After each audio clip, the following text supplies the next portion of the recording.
घ्यायचा।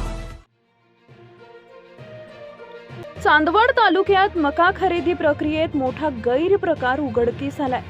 गोण्यांच्या कमतरतेचा कारण देत स्थानिक शेतकऱ्यांचा मका खरेदी नाकारला जात असताना पर तालुक्यातील मका अनधिकृतपणे खरेदी केंद्रावर विकला जात असल्याचा धक्कादायक प्रकार समोर आलाय। चांदवड तालुक्यातील हिवरखेडे मका खरेदी केंद्रावर ही कारवाई करण्यात आली आहे। स्थानिक शेतकऱ्यांच्या तक्रारीनंतर प्रहार शेतकरी संघटनेचे उत्तर महाराष्ट्र अध्यक्ष गणेश निंबाळकर यांनी घटनास्थळी धाव घेतली। यावेळी निफाड तालुक्यातील टाकळी विंचूर इथं ट्रॅक्टरद्वारे मका आणून केंद्रावर उतरवला जात असल्याचं उघड झालं आहे। या प्रकरणात मक्यानं भरलेल्या 6 ट्रॅक्टरपैकी 5 ट्रॅक्टर जप्त करण्यात आले। तपासणी दरम्यान ट्रॅक्टरमधील मक्याच्या खाली महाराष्ट्र शासनाच्या हमीभाव केंद्रासाठी राखीव असलेल्या रिकाम्या अधिकृत गोण्यांचा मोठा साठा आढळून आल्यानं खळबळ उडाली आहे। महसूल विभागानं घटनास्थळी छापा टाकला असता केंद्रावरील कर्मचारी आणि संबंधित खरेदीदार आधीच पसार झाले होते। यानंतर महसूल विभागानं 5 ट्रॅक्टरसह मका जप्त करत हिवरखेडे येथील शासकीय धान्य गोदामाला सील ठोकला आहे। शेतकऱ्यांना महिनाभर गोण्या उपलब्ध नसल्याचं सांगून मका खरेदी थांबवली जाते, मात्र ट्रॅक्टरमध्ये हजारो शासकीय गोण्या कशा आल्या असा संतप्त सवाल आता शेतकऱ्यांकडून उपस्थित केला जातोय। दरम्यान व्यापाऱ्यांनी कमी भावात घेतलेला मका शासकीय हमी भावात विकण्याचा मोठा कट असल्याची चर्चा परिसरात सुरू आहे।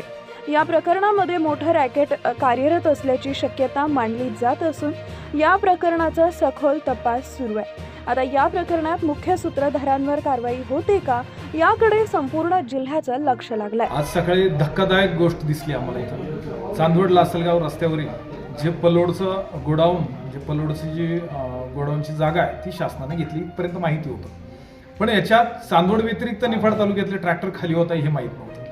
आज जेव्हा एका निफाडच्या शेतकऱ्यानं सांगितलं की बाबा माझा ट्रॅक्टर तिकडे खाली झाला नाही, पण आमच्या इथून ट्रॅक्टर मार्केटमधून घेतलेली मका एका गोडाऊनमध्ये ठेवल्या गेली, रात्रीतून ती ट्रॅक्टरमध्ये लोड केली गेली, ती लोड करत असताना खाली बारदान दाबलं गेलं आणि मग ते तुमच्या चांदवड तालुक्यात कुठेतरी खाली व्हायला आलं। बिचारा सकाळी सकाळी घरी आला, त्याची ती त्या ठिकाणी तातडीची कळकळ ओळखून म्हटलं चल बघूया आमच्या तालुक्यात जिथं खाली होतं तिथं जाऊया। इथं आलो तर सगळे ट्रॅक्टर हे टाकळी तालुका निफाड येथील खाली होत होते। ठीक आहे, ते नोंदणी चांदवडची दाखवत आहे। पहिली गोष्ट परसूल सारख्या गावातनं नोंदणी झालेल्या त्या शेतकऱ्यांकडे ट्रॅक्टर नाही का हा एक लॉजिकली प्रश्न इथं उपस्थित होतो। आणि ज्या गावची कंपनी नोंदणीकृत आहे ते गाव तळेगाव रोही दाखवले जाते, त्या तळेगाव रोहीत एकही शेतकरी मकावाला नाही का हा सुद्धा लॉजिकली प्रश्न इथं निर्माण होतो। या तर्कसुसंगत परिस्थितीमध्ये तुम्हाला समोर त्या ठिकाणी याच हिवरखेडे गावातील ज्या गावात कंपनी आहे हे गोडाऊन आहे कंपन्यांचं, इथं 4 कंपन्यांचं काहीतरी खरेदी केंद्र आहे, त्या गावातल्या शेतकऱ्यांना इथं ट्रॅक्टर सोडून जावं लागतंय आणि निफाड तालुक्यातला शेतकरी इथं कुणी ग्रेडर नाहीये, खाली करायला जबाबदार व्यक्ती नाही, ना शासनाचा ना कंपनीचा ना कोणी। 4 बिहारी लोक इथं सहज खाली करून घेत होते। तुम्ही तो मका बघा, कुठल्याही पद्धतीनं ग्रेडिंग केलेला नाहीये, त्याच्यात बुरशीजन्य मका आढळला, त्या ठिकाणी ठुशा असलेला मका आढळला, कारण तो थेट लिलावातून डायरेक्ट उचलून इथं आणलेला आहे। हा शेतकरी त्याचा पुरावा आहे। मग अशा ठिकाणी आता काय करायचं? शेतकरी इकडे बाजूला म्हणतोय माझी मका घ्या मका घ्या मका घ्या, कांद्यात तेच झालं, सोयाबीनमध्येही तेच झालं आणि मकातही तेच झालं, फक्त पुरावे नाही। आता हा पुरावा आहे, एकदा आम्ही कांद्याचाही पुरावा दिला, पण पुढे त्या अधिकाऱ्यांनीही काही केलं नाही, ना कलेक्टरनी काही केलं, ना DDRनी काही केलं, ना DMOनी काही केलं।